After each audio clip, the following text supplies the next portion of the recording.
I have kidnapped children, cut open their bodies, and became aroused at the sight of their organs. Welcome to my cruel world. I am Gilles de Rais from the House of Montmorency of the Laval line. I belong to one of the most powerful families in France and was one of the cruelest serial killers of all time. I was born in 1404 in Château de Machicoul, near Nantes. After the early death of my parents, I inherited a substantial fortune, which gave me considerable financial freedom. At just 16 years of age, I joined the war effort and later became a hero of the Second Battle of Orleans. I was now 26 years old, commander of an army, owner of large estates and the celebrated hero of the 100 Years' War. I also owned several castles. But in these dark times, my lust for murder was not satisfied and I planned to kill again.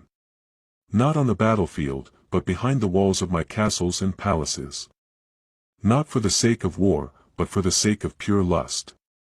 I kidnapped young peasant boys from the region, brought them to my castle, abused, tortured and killed them in a bestial way.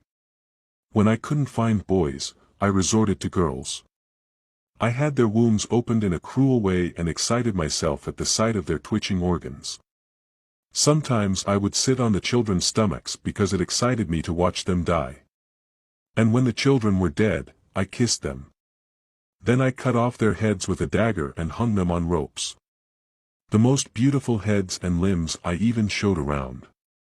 Sometimes I let my servants put makeup on their faces and macabre competitions were held with them.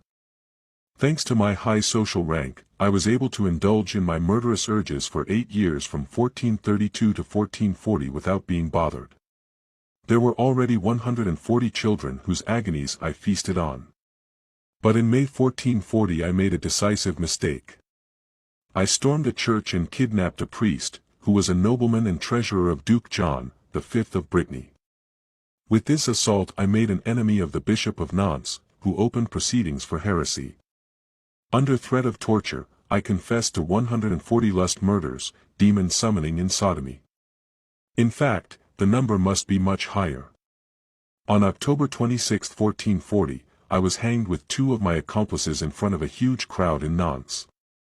Believing that I had made sufficient atonement by my confession, I died with the conviction that I was going to paradise.